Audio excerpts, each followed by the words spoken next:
je voudrais mettre un peu d'ordre dans certaines idées autour du nombre d'or et de façon un petit peu critique, parce qu'on dit énormément de choses à propos du nombre d'or. Et voilà, je voudrais vous dire ce que je pense de certaines de ces choses. Par exemple, on dit que le nombre d'or, c'est quelque chose qui date d'avant avant la Grèce antique, mais par ailleurs que ça a moins d'un siècle. On dit que le nombre d'or, ça apparaît beaucoup dans la nature parce qu'il y a une histoire de lapin, parce qu'il y a une histoire de coquillage, parce qu'il y a une histoire de fleurs. Et je voudrais voir un petit peu comment ça intervient. Effectivement, on dit que ça a des jolies propriétés géométriques, des propriétés arithmétiques, des propriétés esthétiques. Alors, pour commencer, je voudrais parler un petit peu, très brièvement, d'histoire et de nomenclature. D'abord, le nombre d'or a beaucoup d'appellations qui reflètent des points de vue différents. Suivant les points de vue, le nombre d'or, c'est un partage, c'est une section, c'est une proportion, c'est un rapport, c'est un nombre. Je précise un petit peu, le partage, c'est le partage en extrême et moyenne raison. La section, elle a porté le nom de section dorée, section divine. Même chose pour la proportion, cette section a été changée en proportion. Et puis on a parlé de rapport divin, de rapport doré. Et puis du nombre lui-même, le nombre d'or, le nombre de Phidias, et puis on lui a attribué la lettre grecque phi, parfois minuscule, parfois majuscule.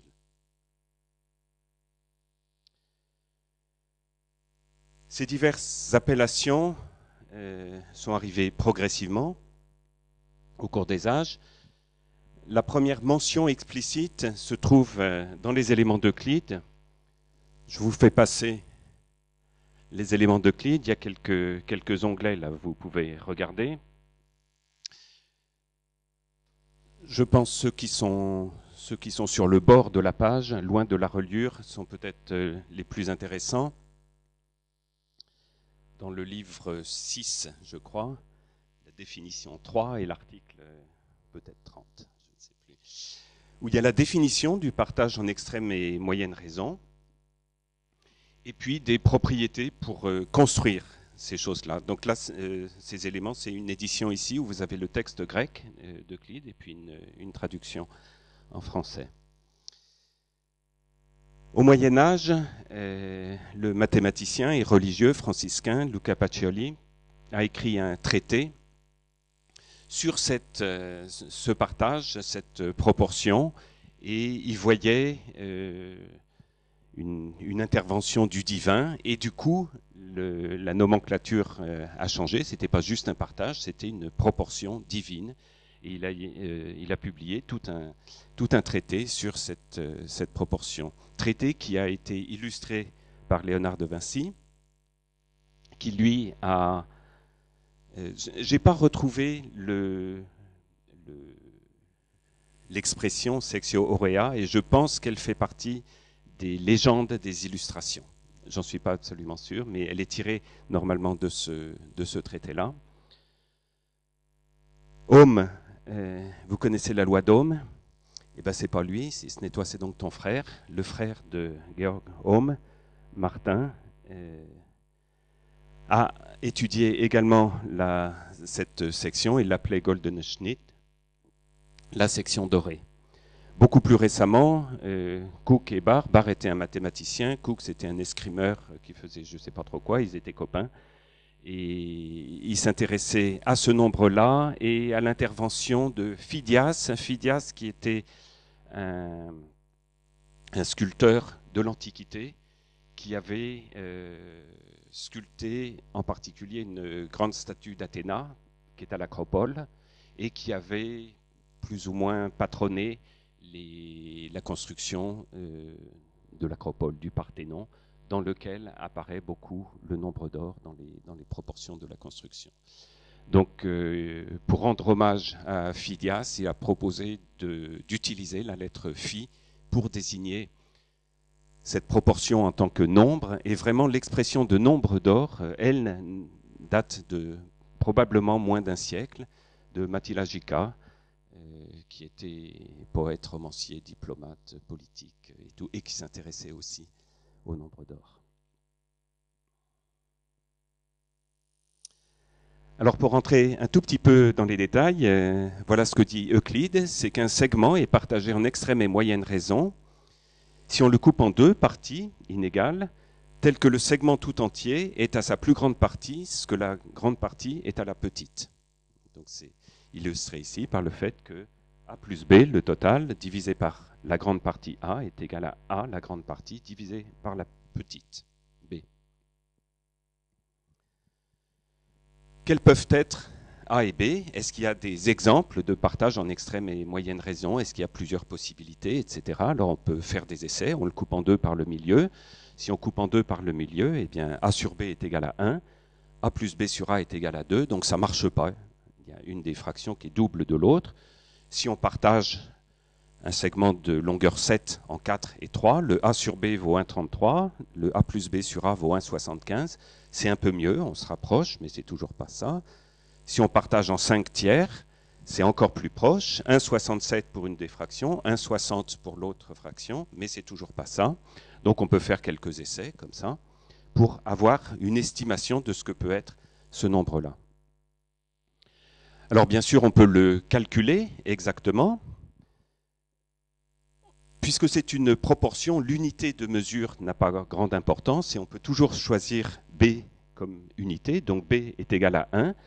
On résout l'équation qui est là, qui est juste une équation en A, c'est une équation du second degré, on sait qu'elles ont en général deux solutions. Il se trouve qu'il y en a une qui est positive, l'autre qui est négative. Celle qui a un sens géométrique, c'est celle qui est positive. Et la voilà. Donc le nombre qu'on obtient, en fait, il y a une seule solution positive qui est ce nombre 1 plus racine de 5 sur 2. C'est ça qu'on appelle le nombre d'or, qui avait été étudié par les Arabes, non pas en tant que proportion, mais simplement en tant que solution d'une équation du second degré. Donc ce nombre était connu par les Arabes au IXe siècle de façon totalement indépendante de la construction et de la définition d'Euclide. C'était juste une solution d'une équation. Alors aujourd'hui, on a des ordinateurs, donc on peut donner tout un tas de chiffres. Comme ça, si on en veut plus, on en demande plus. Si on en veut encore plus, on en demande encore plus, etc. Donc on peut avoir autant de chiffres qu'on veut, des milliers, des millions. C'est pas difficile de calculer des racines carrées. Dans les éléments d'Euclide, il y a d'autres apparitions de ce partage en extrême et moyenne raison qui apparaissent de façon plus ou moins explicite. Et en particulier sur la géométrie du rectangle. Dans la définition, il s'agit juste d'un segment.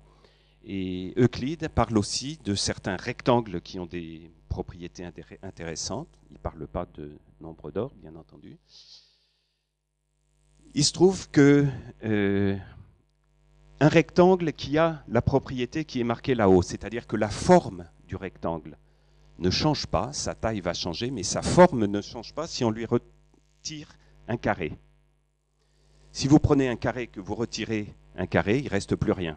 Ce n'est pas du tout la même chose. Si vous prenez un double carré que vous retirez un carré, il reste un carré qui ne ressemble pas au double carré de départ. Peut-être on peut avoir la chance qu'un certain rectangle comme ça, quand on lui retire un carré, on obtient un plus petit rectangle qui va avoir les mêmes proportions que le rectangle de départ. À nouveau, c'est une équation à résoudre. Si la largeur fait 1 et que la longueur est égale à L, alors en retirant un carré, il reste ici un morceau qui vaut L-1. Et ce qu'on demande, c'est que la longueur divisée par la largeur soit égale à la longueur du petit rectangle divisée par la largeur du petit rectangle. Si on résout cette équation, c'est la même équation du second degré que celle de tout à l'heure. Et donc, cette proportion, c'est le nombre d'or. C'est pour ça qu'aujourd'hui, un rectangle comme ça s'appelle un rectangle d'or. Un rectangle d'or, c'est un rectangle dont les proportions, le rapport de la longueur à la largeur est égal au nombre d'or. Et une façon de le caractériser, c'est de dire que si on lui retire un carré, il reste un rectangle qui a exactement la même forme. Pas la même taille, mais la même forme. Alors s'il a la même forme, ça veut dire qu'on peut recommencer. Du petit rectangle, on va pouvoir retirer un carré, et il va rester un tout petit rectangle qui aura la même forme. Voilà ce qui se passe.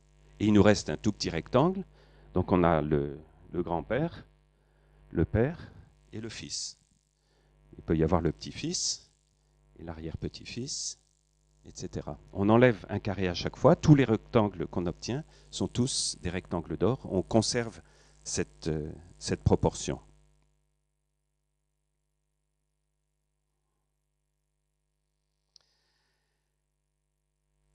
Le fait qu'on puisse recommencer comme ça, il y a un aspect dynamique.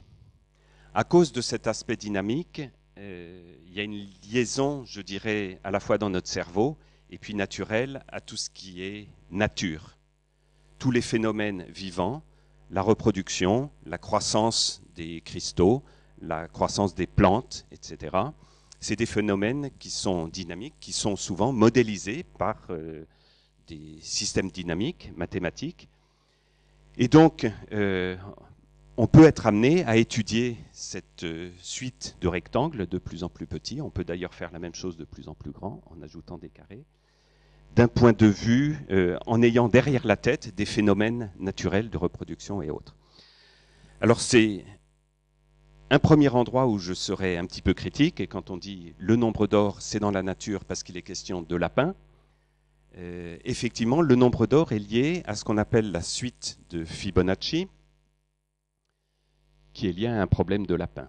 Fibonacci, c'était le fils de M. Bonacci, qui était vendeur de vin, qui était allé marchander du vin en Afrique du Nord, depuis l'Italie. Le fiston était allé avec papa, il avait appris beaucoup de maths auprès des gens d'Afrique du Nord, et en revenant chez lui, il distribuait ça à ses copains, et en particulier, disons une récréation mathématique. Il avait écrit un livre, Liber Abaci, une récréation mathématique qui était ce problème-là. On a un couple de lapins.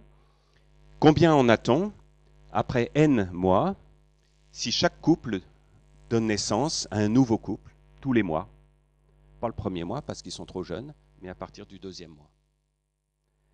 Voilà le problème qui se posait. C'est la suite de Fibonacci. Le mois numéro n, il y a bien sûr tous les lapins qui existaient au mois n-1, et puis il y a tous les bébés qui sont arrivés.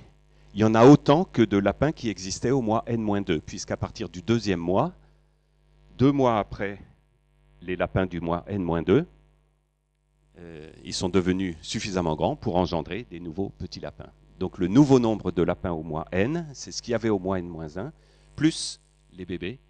Et ça, il y en a autant que ce qu'il y avait au mois n-2. On a ce qu'on appelle une suite récurrente. Au tout début, on n'a pas de lapin, on introduit un couple de lapins. Et puis le mois d'après, le F2 est égal à 0 plus 1, ça fait 1. Et le F3 est égal à 1 plus 1, qui fait 2, etc. Voilà la suite de Fibonacci. Si au mois n, on a 5 lapins et au mois suivant, on en a 8, et ben, le mois d'après encore, on en a 5 plus 8, égale 13. Et puis 8 plus 13 égale 21, 13 plus 21 égale 34, etc. On obtient cette suite-là. C'est la suite de Fibonacci, c'est la solution de cette récréation mathématique de Fibonacci.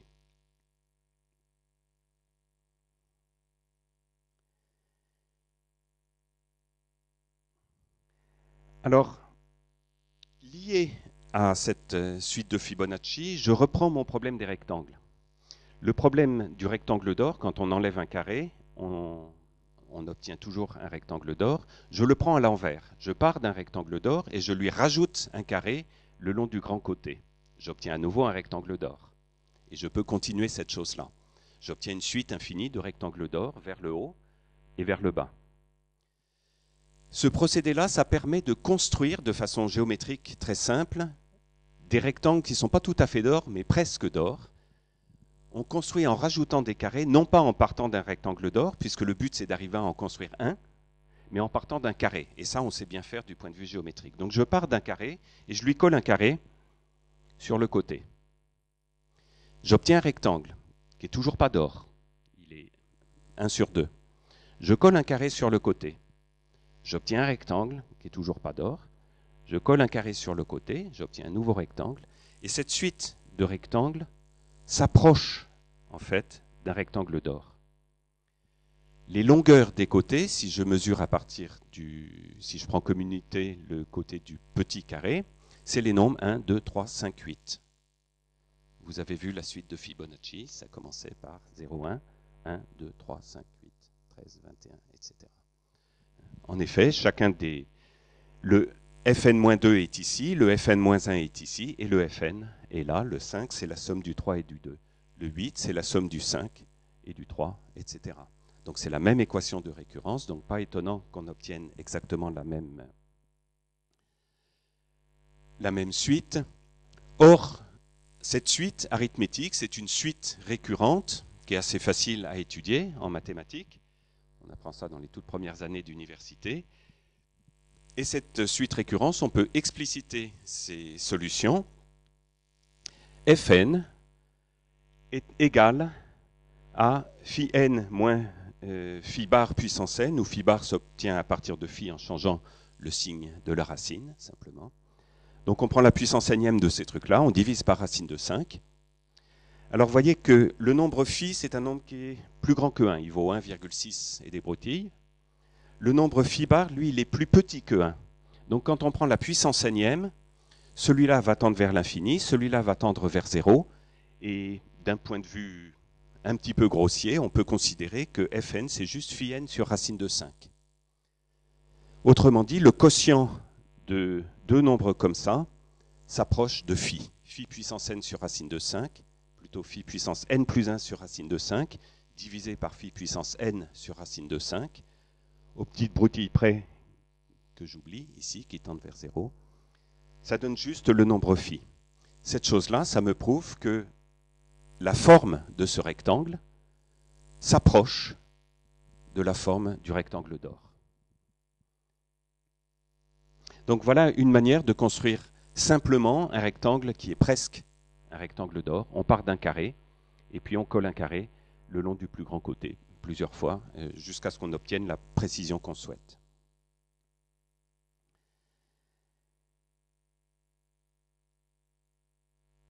Il y a une question d'arithmétique qui est liée à ce nombre d'or. C'est une question d'irrationalité. Il y a beaucoup de façons de démontrer l'irrationalité du nombre d'or. On peut utiliser purement le nombre lui-même, le nombre racine de 5, et jouer avec la décomposition en facteurs premiers des nombres. Et Euclide donne une démonstration de l'irrationalité du nombre, sans parler d'irrationalité, sans parler de nombre, mais il le fait quand même. Et la démonstration, c'est la suivante, c'est que si on suppose que ce nombre-là est une fraction, je veux démontrer que ça n'est pas une fraction. C'est ça, dire que le nombre est irrationnel, c'est que ça n'est pas une fraction. Si jamais c'était une fraction, on peut toujours l'écrire sous forme réduite, sans facteur commun entre le numérateur et le dénominateur. Je l'écris n sur d, et je prends un segment de longueur n. Je le coupe en deux morceaux, un morceau de longueur d et un morceau de longueur n-d. À ce moment-là, le partage en extrême et moyenne raison, puisque c'est le cas d'un partage en extrême et moyenne raison, me dit que n sur d est égal à d sur n-d. Le tout divisé par le grand côté est égal au grand côté divisé par le petit. Mais j'ai ici une nouvelle fraction qui est égale à phi et qui a des termes plus petits que n et que d. C'est encore des entiers, parce que d était un entier, n est un entier, d est un entier, donc la différence est un entier.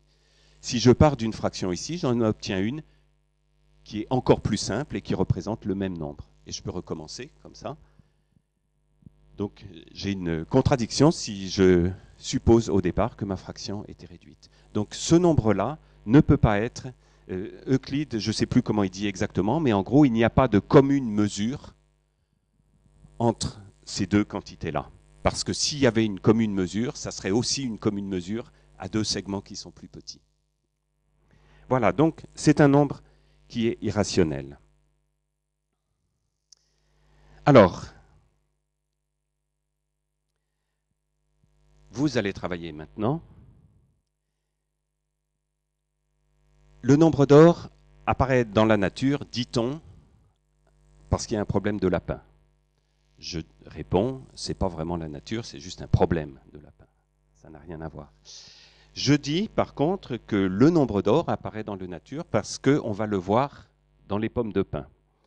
Alors j'ai ici tout un tas de pommes de pin. Vous allez, venez ici et venez travailler ici si vous voulez. Voilà des pommes de pin. Servez-vous dans les sacs. Il y a des petites, il y a des grosses. Il y a des pommes d'épicéa. J'en ai encore d'autres. Servez-vous, il y en aura pour tout le monde. Celles-là sont un petit peu fermées parce que je les ai mouillées tout à l'heure pour qu'elles se ferment. J'en ai d'autres qui sont plus ouvertes, comme ça. Vous remarquez que dans ces pommes de pin, il y a des écailles et que les écailles, si on regarde par la queue, elles sont agencées en spirale. Regardez, celles-là, elles sont bien fermées, là, elles ne sont pas mûres. Et le travail que vous allez faire, c'est de compter non pas combien il y a d'écailles, mais combien il y a de spirales. Donc, voyez ici, je vous montre, j'ai une spirale, comme ça, une autre spirale juste à côté, une troisième spirale juste à côté. Vous les voyez, ces spirales comme ça. Les écailles sont agencées le long de certaines courbes. Combien y a-t-il de courbes sur le tour complet ?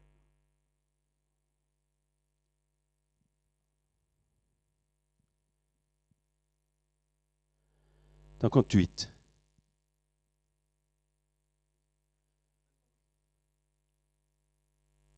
Et 13 dans l'autre sens. Et toi, tu en as 5. Vous n'avez pas forcément tous le même résultat. Ça m'intéresse quand même parce que 5, 8 et 13, on vient de les voir. Ça dépend si c'est une grosse pomme de pin ou si c'est une petite pomme de pin. Voilà, donc on trouve les nombres de la suite de Fibonacci. Merci beaucoup. Pourquoi ces nombres-là ? C'est ça qui m'intéresse. C'est pas seulement de remarquer et de dire O, A, mais aussi de me poser la question pourquoi on trouve 5, 8, 13, 21, 34, 55, 89, 144, etc. Suivant que c'est une petite structure, une grosse structure, les tournesols ou autres. C'est une histoire d'approximation rationnelle. Approximation d'un nombre par des fractions. Alors, on va faire une petite expérience. Voilà. Alors, je modélise la croissance de la pomme de pin. J'ai ici la queue de la pomme de pin et puis 2 écailles qui sont déjà marquées. Et je vais fabriquer d'autres écailles plus loin. J'ai modélisé ça. Je regarde ces écailles en coordonnées polaires, c'est-à-dire je regarde quelle est leur distance au centre et l'angle par rapport à l'horizontale, par exemple. Et je vais dire que chaque nouvelle écaille va faire un certain angle avec la précédente. Donc, j'augmente le nombre d'écailles et vous voyez ce qui se passe. Pour passer d'une écaille à une autre, je tourne d'un certain angle. Si j'en mets moins, si j'en mets plus. Donc, je me trouve avec des écailles réparties un petit peu partout autour du nombre. Alors, je vais remettre celui-là en position absolue. Maintenant que je le vois, et du coup, je peux déplacer ça. Voilà, j'augmente le nombre d'écailles. Ces écailles ont l'air relativement bien réparties autour du centre. C'est important pour les écailles parce que sinon elles se font de l'ombre. Il y en a qui vont pousser moins bien que d'autres si elles sont tassées à un endroit et puis que ça marche, qu'il y a beaucoup de place perdue ailleurs. Si j'augmente le nombre d'écailles, regardez ce qui se passe. Ce qu'on ne voyait pas au départ et qu'on commence à voir apparaître, c'est qu'en fait, il y a du vide et les écailles se trouvent sur des rayons, simplement. Pourquoi ? Parce que l'angle dont j'ai tourné, c'est exactement 5/17 de tour. Donc il ne faut pas s'étonner de voir que ces écailles sont réparties sur 17 rayons. Comme 17 c'est beaucoup, au début on ne voyait pas qu'il y avait 17 rayons, mais quand il commence à y avoir beaucoup d'écailles, bien entendu, si je zoome et que j'augmente encore le nombre d'écailles, on voit bien que ce n'est pas du tout une bonne répartition. Donc, c'est naturel que l'angle entre une écaille et la suivante ne soit pas 5/17e, sinon il y aurait de la place perdue. On pourrait regarder ce qui se passe avec un autre nombre, par exemple 3/4. Si on fait 3/4 de tour d'une écaille à l'autre, on va se retrouver avec 4 rayons et puis plein de places perdues.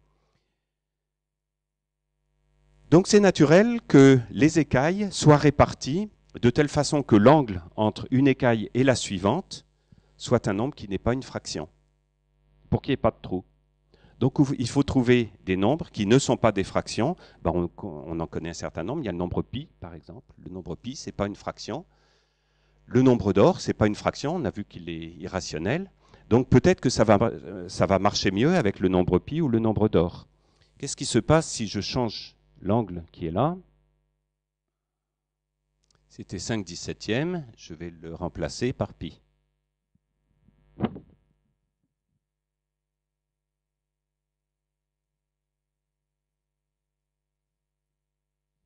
J'espère que ça suffira comme approximation. Voilà ce qui se passe. Si je mets peu d'écailles, au tout début, ça a l'air réparti un peu tout autour. Et puis ça a l'air de tourner. Et si j'en mets beaucoup plus, à nouveau, c'est réparti un peu tout autour. Voilà, donc si je mets beaucoup d'écailles, vous voyez qu'au début, il y a un certain nombre de spirales. Il y en a 7. Il y a 7 spirales qui tournent. Et puis maintenant, il y a d'autres spirales. Vous savez combien il y en a? Je les ai comptées. J'en ai trouvé 113. C'est un problème d'approximation rationnelle du nombre pi. Le nombre pi, ça vaut 3/14 et des broutilles. Le 0,14, je peux l'écrire comme l'inverse d'un certain nombre. C'est 3 plus, en gros, 1/7. Et 3 plus 1/7, ça vaut 22/7. Archimède savait déjà que pi est égal pratiquement à 22/7. Mais si pi est égal à 22/7, ça veut dire qu'en fait, j'ai fait 22/7 de tour. Il ne faut pas s'étonner de voir les écailles se trouver sur 7 rayons. Comme ce n'est pas exactement 22/7, c'est des rayons tordus. On a 7 spirales au début, à cet endroit-là.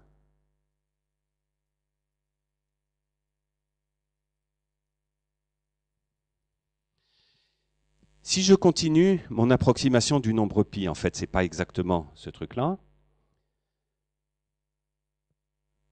Le 7,06, c'est des broutilles. Je le calcule un peu plus précisément. C'est 3 plus 7 plus 1 sur 15,9965.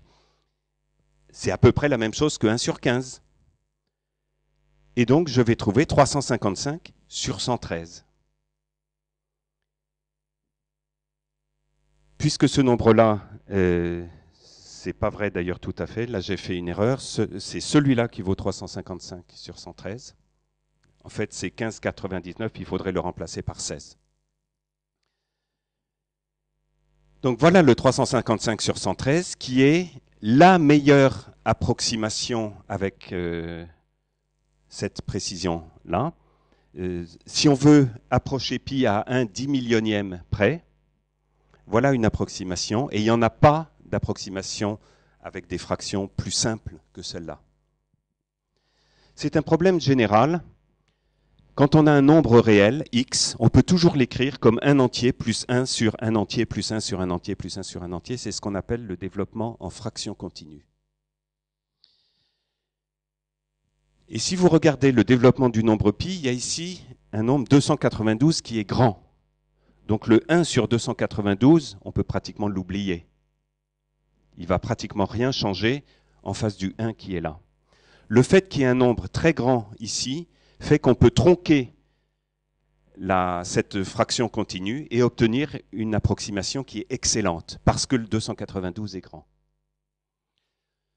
Tous les nombres ont un développement en fraction continue comme ça, avec les AI qui sont des entiers. Si l'un des AI est très grand, on peut tronquer juste avant lui en remplaçant par exemple 1 sur A4 par 0, lorsque A4 est très grand, et on obtiendra une très bonne approximation. Ce qu'on cherche, c'est un nombre de tours qui ne soit pas une fraction, qui ne soit pas bien une fraction, qui ne soit pas approché par une fraction. Quel peut être le nombre qui est le moins possible une fraction? C'est celui dont le développement comme ça a des AI aussi petits que possible. Autrement dit, on va mettre que des 1. Le meilleur candidat, c'est celui qui n'a que des 1. C'est donc 1 plus 1 sur la même chose que tout ça. X égale 1 plus 1 sur x. La solution, c'est comme par hasard le nombre phi. On voit donc que le nombre de tours optimal pour que les écailles soient bien réparties, le nombre de tours qui est le moins possible rationnel, c'est le nombre d'or qui est là.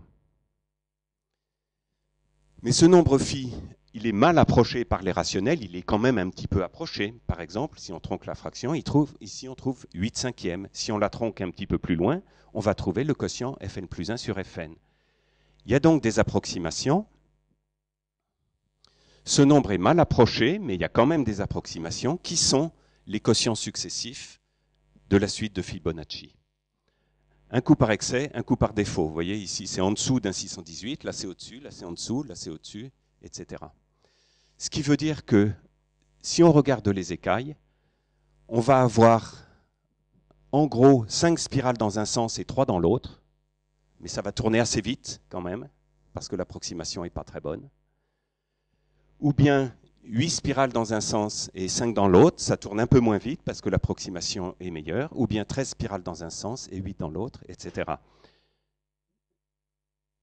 Ce qui fait que si je mets ici, est-ce que j'ai le nombre... Bon, je vais peut-être pas le faire parce qu'avec ces problèmes de curseur, je vais être un peu gêné. Si je remplace mon angle ici, au lieu de mettre pi, je mets 1 plus racine de 5 sur 2, je vais voir qu'à peu près partout, les points sont bien répartis. On voit un petit peu les spirales. Si on regarde près du cœur, ici, on va en voir 3 et 5. Si on regarde un petit peu plus loin, on va en voir 5 et 8. Et si la structure s'agrandit encore et qu'on a suffisamment d'écailles, comme il y a des graines sur le tournesol, alors on prend du recul et on voit mieux les spirales qui sont quasiment droites. Ici, on ne les voit pas, celles qui sont quasiment droites. Et par contre, sur le bord de l'autre structure, on les voit bien mieux. Et donc, on arrive à deviner, loin du centre, 55, 89, voire même 144 pour des grands tournesols. Donc voilà, ça c'est vraiment une explication du fait, simplement parce que les écailles doivent être réparties au mieux, du fait qu'on trouve ces nombres.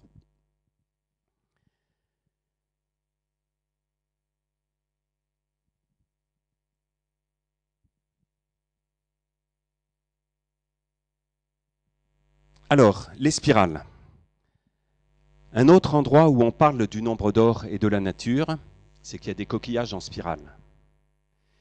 Et qu'il y a des spirales liées au nombre d'or, parce que si on reprend le dessin qu'on avait fait avec les rectangles, et qu'on trace des quarts de cercle dans chacun des carrés, on obtient comme ça une spirale. Et certains vous disent, il y a une spirale comme ça, donc le nautile, qui est un joli coquillage, quand on le coupe en deux, on voit une spirale, donc il y a du nombre d'or dans le nautile. C'est une information qu'on rencontre très souvent, et souvent à côté de cette figure-là. Et en fait, il n'y a pas de rapport. Il y a peu de rapports. La première chose, c'est que dans le dessin qu'on a ici, on a fait des quarts de cercle. C'est-à-dire que le rayon de courbure va changer brutalement. Ici, on a un petit quart de cercle, et puis là, on a un grand quart de cercle. Donc, à cet endroit-là, la courbure change brutalement. Dans le nautile, c'est plutôt ce qu'on appelle une spirale logarithmique, dont le rayon de courbure s'agrandit de façon continue. C'est toujours un petit peu plus grand. En fait, essentiellement, le rayon qui est ici s'accroît exponentiellement par rapport à l'angle. L'équation polaire de la courbe du nautile, c'est que le rayon, c'est une certaine constante à la puissance l'angle. Si on admet qu'ici, ce n'est pas tout à fait des des quarts de cercle, mais vraiment que le rayon croît progressivement. Quand on a fait un tour complet, on s'aperçoit que le rayon a été multiplié par phi à la puissance 4. Or, dans le nautile, si on fait des mesures, on s'aperçoit qu'en faisant un tour, ça n'a pas du tout été multiplié par phi à la puissance 4. Alors, il y a des gens qui disent oui, mais quand même, ça a été multiplié par pas loin de phi à la puissance 2. Bon, alors on peut dire, ok, d'accord, donc il y a quand même un petit peu de nombre phi là-dedans, mais en tout cas, ce n'est pas la même spirale que celle de tout à l'heure, donc ça, il faut effacer de vos cerveaux cette comparaison entre les deux spirales. Et par ailleurs, le phi puissance 2, c'est quand même une approximation qui est plus ou moins bonne, ça dépend des coquillages. Donc, pour l'instant, moi, j'attends toujours une explication du fait que ça puisse être phi à la puissance 2. Est-ce que c'est quelque chose de totalement au hasard ou est-ce qu'il y a une explication comme pour les pommes de pin ici? Autre endroit où il faut prendre un petit peu de recul, on dit que phi apparaît en architecture depuis longtemps, le Parthénon, les pyramides d'Égypte, etc. Les pyramides d'Égypte, j'ai trouvé dans un bouquin de seconde un problème sur les calculs de racines carrées et trucs comme ça, qui commence, d'après Hérodote, des prêtres égyptiens disaient que les dimensions de la grande pyramide avaient été choisies telles que le carré construit sur la hauteur verticale égalait exactement la surface de chacune des faces triangulaires. Donc il y a une hauteur, vous prenez le carré de cette hauteur et ça doit donner la surface d'une des faces triangulaires de la pyramide. Alors je suis allé regarder dans Hérodote. Et dans Hérodote, voilà, tout ce que dit Hérodote dans ses écrits, c'est ce que vous voyez là. La pyramide coûta 20 années de travail, elle est carrée. Chacune de ses faces a 8 plêtres de largeur sur autant de hauteur. Elle est en grande partie de pierre polie, etc. Voilà. 8 plêtres de largeur sur autant de hauteur. Comment c'est traduit dans les bouquins de seconde? C'est ce que je vous ai lu, un truc beaucoup plus précis. Donc il y a des archéologues, égyptologues et autres qui ont essayé d'interpréter le texte d'Hérodote et qui ont proposé plusieurs solutions, dont quelque chose qui s'approchait de ça et qui a été plus ou moins transformé. Hérodote, il a écrit ça 2 ans après avoir fait un voyage en Égypte. Il a vu les pyramides. Il a visité les pyramides avec des prêtres égyptiens dont il raconte que lors de leur discussion, ils avaient bu un bon coup, c'était très joyeux, etc. Donc ils étaient un petit peu bourrés. Il racontait des choses à propos de ces pyramides qui avaient été construites 2000 ans avant eux. Donc allez savoir ce qu'on cherchait à construire à ce moment-là. Hérodote entend ces dires des prêtres égyptiens, il rentre chez lui, et 2 ans après, il écrit ces choses-là. Il y a des choses qui peuvent s'effacer de la mémoire, et 2000 ans après, à nouveau, nous, on écrit dans les bouquins de seconde une interprétation. Donc, il faut vraiment prendre beaucoup de précautions quand on dit que c'est exactement ce qui est écrit dans le bouquin de seconde qui a été voulu dans la construction des pyramides. Si c'est le cas, alors on fait un petit calcul et effectivement on trouve qu'il y a du nombre d'or. Mais il y a des gens qui disent que le rapport entre la hauteur de la pyramide et puis la longueur du côté carré, ça a plutôt quelque chose à voir avec le nombre pi. Voilà, il y a la hauteur de la pyramide, la demi-base B, donc c'est la moitié du côté. Et puis on peut, pour des calculs de surface, calculer le S qui est là. Alors on rentre ça dans Maxima, on fait des calculs, et on s'aperçoit que dans les données qu'on a ici, S et B, c'est la demi-base, et puis la hauteur du triangle penché. Si on fait le quotient avec phi, on trouve 1,0003. C'est pas mal. Mais si on fait le quotient de ce truc-là avec pi, on trouve 1,0004. C'est quasiment aussi bien. Si on fait le quotient du carré de ce truc-là avec phi, on trouve 1,001. Autrement dit, quand on cherche des choses, on arrive plus ou moins à les trouver. Il se trouve qu'il y a une coïncidence mathématique, c'est comme ça, j'ai pas d'explication, mais 4 divisé par la racine du nombre d'or, c'est presque pi. Donc si vous cherchez à construire quelque chose qui a rapport avec pi, sans le savoir, vous êtes en train de construire quelque chose qui a approximativement un rapport avec phi. Et dans 2000 ans, il y a quelqu'un qui dira, César, il a construit un truc, il voulait le nombre d'or, certainement, et en fait, toi, tu voulais le nombre pi, ou peut-être autre chose. Donc ici, je dis, il faut prendre énormément de précautions sur ce qu'on entend, ce qu'on voit, de raconter. Il faut aller regarder les sources et surtout essayer de comprendre. Voilà, je voulais terminer simplement. Voilà un rectangle d'or. Il y a des figures triangulaires. Alors il y a deux types de triangles différents qu'on appelle aussi des triangles d'or parce que le rapport des côtés est égal au nombre d'or. Et ces triangles-là sont utilisés dans le pavage de Penrose. Si vous voulez vous amuser, j'ai ici 2 pièces du pavage de Penrose, avec une pièce jaune comme ça en forme de flèche et une pièce rouge en forme de cerf-volant, en respectant certaines règles, c'est-à-dire que les pastilles doivent se trouver contre les pastilles.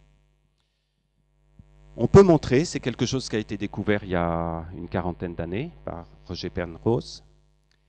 Et puis, un prix Nobel de chimie, Daniel Shechtman, qui a découvert les quasi-cristaux, donc de façon indépendante. Ils ont découvert des structures mathématiques et chimiques qui permettent de paver le plan ou l'espace, mais qui ne peuvent pas le paver de façon périodique. On peut montrer qu'avec ces 2 pièces-là, et si vous voulez faire un essai, j'en ai quelques centaines là-dedans, dans la boîte, vous pouvez essayer de faire un pavage comme ça. C'est facile de commencer à faire le pavage.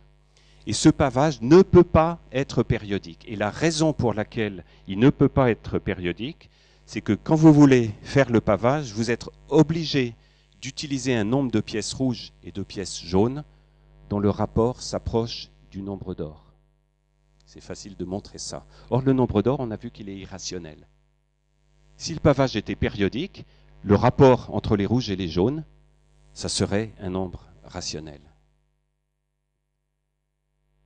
Donc, un pavage peut exister, mais il n'existe aucun pavage avec ces pièces-là, en respectant les règles de pastille, qui soit périodique. Voilà, du point de vue chimique, c'est ce qu'on appelle les quasi-cristaux, donc c'est quelque chose qui apparaît encore dans la nature. Dans la nature, c'est arrivé, ces quasi-cristaux, ils ont été découverts quand Daniel Shechtman a pris un morceau de ce qu'il croyait être un cristal, il l'a mis dans un diffractomètre et il a vu une image avec une symétrie d'ordre 5. Il y avait un décagone qui était mis là, ce qui voulait dire que ce cristal avait une symétrie d'ordre 5. Or, ça faisait des années et des décennies que tout le monde savait bien qu'un cristal ne peut pas avoir de symétrie d'ordre 5. Donc ses collègues ont commencé par le prendre pour un fou, avant qu'il ait le prix Nobel 30 ans plus tard, voilà, parce qu'il avait découvert les quasi-cristaux. Voilà, on va s'arrêter là et j'espère que vous avez des pistes de réflexion, des questions, ce que vous voulez. Merci.